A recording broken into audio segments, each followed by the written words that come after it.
I will now show you how to switch constraint types while the simulation is running. And this is usually set up from the RBD material fracture node. So let's start working with the concrete wall.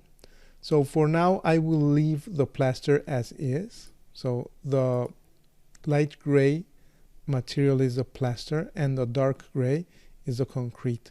So I will only change the constraints for the concrete part. And let's find the node that is fracturing that part of the wall, which is this one, RBD material fracture wall.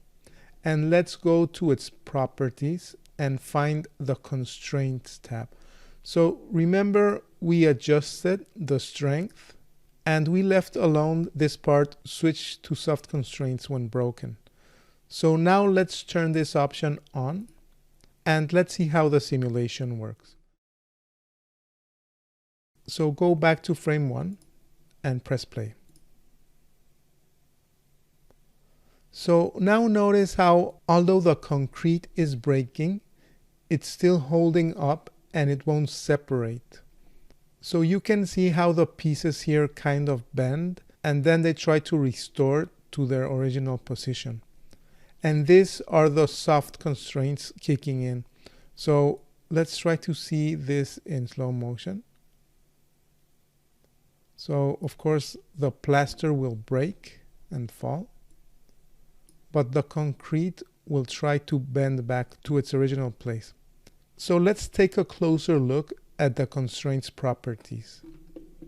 So make sure again that you're selecting the RBD material fracture node, and under the soft constraint properties you will see the stiffness and the damping ratio. So let me increase the stiffness, or actually decrease the stiffness to 1. Again, press play.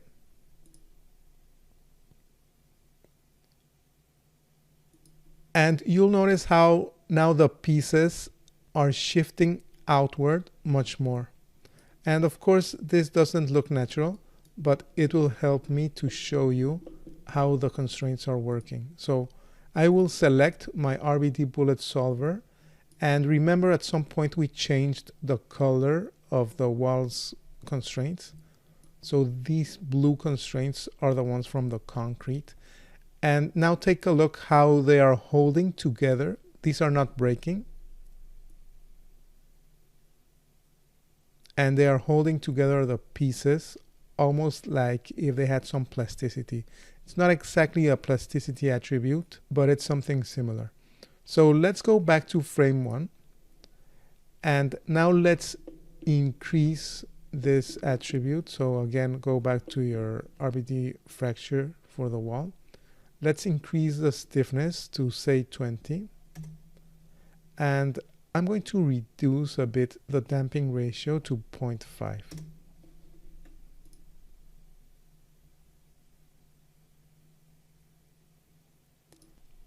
We can even increase the stiffness much higher. Let's try with 100.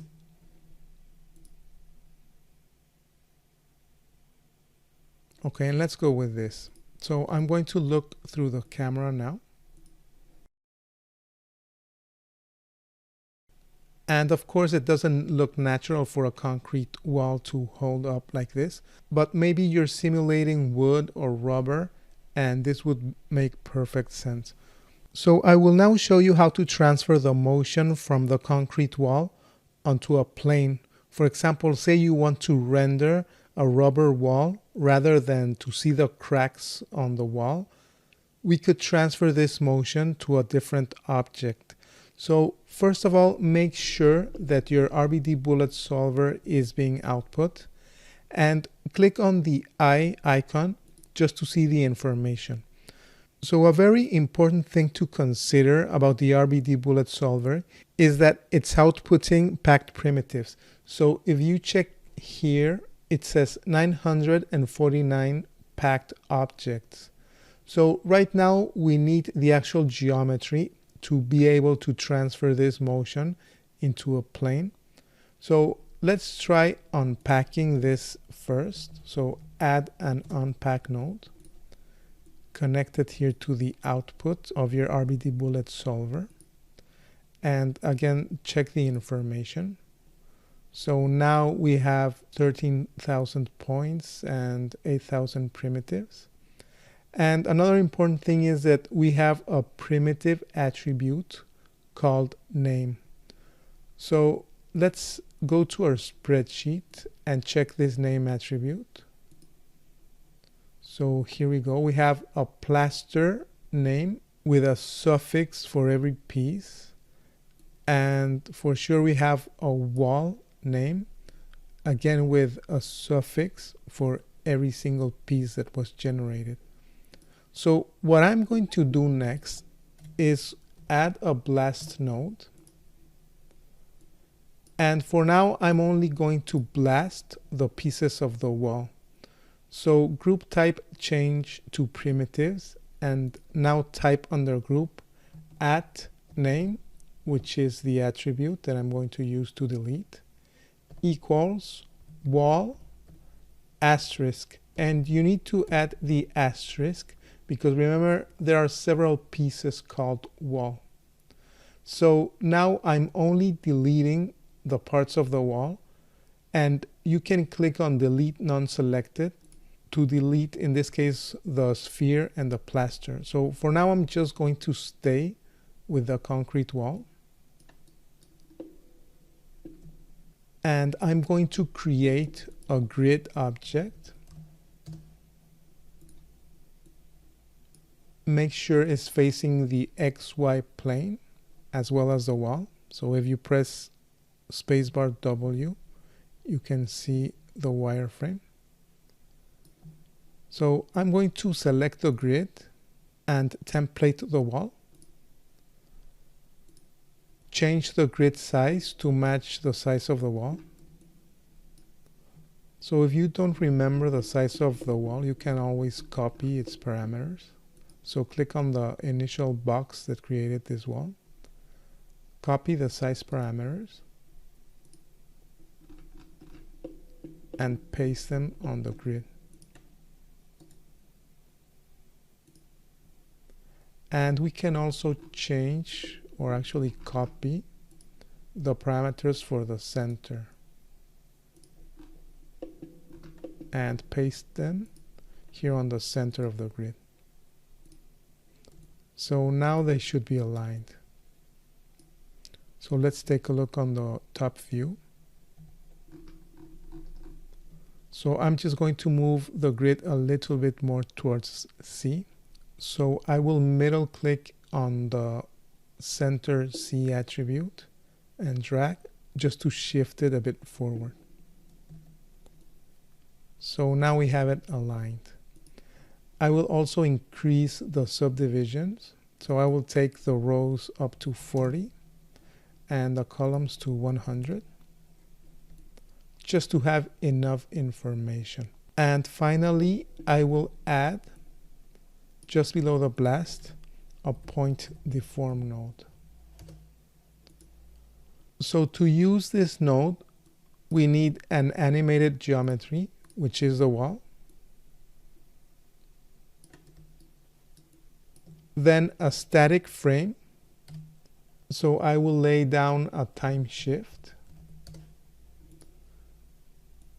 connected to the wall, and I will change the frame to 1. So notice how now by default the time shift node has a frame expression. So I will shift control click on the frame property and change this to 1. So now we have the wall just static in frame 1. And now I will connect the grid to my first input of the node. The static version of the wall I will connect to the second input, and the animated version of the wall to the third input.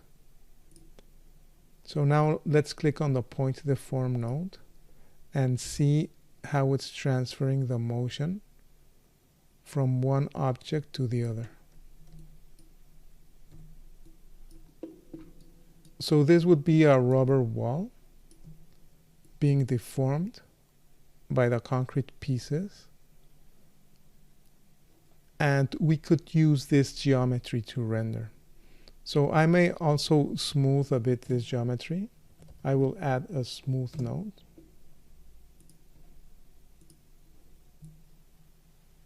And this is looking much nicer. So now we could duplicate our blast node. I can copy and paste the blast node. So I will just change the color of the blast nodes to make this more obvious. And on the first blast, I will turn off the delete non-selected option. And finally, we could merge the plaster with the rubber object. So I could lay down a merge,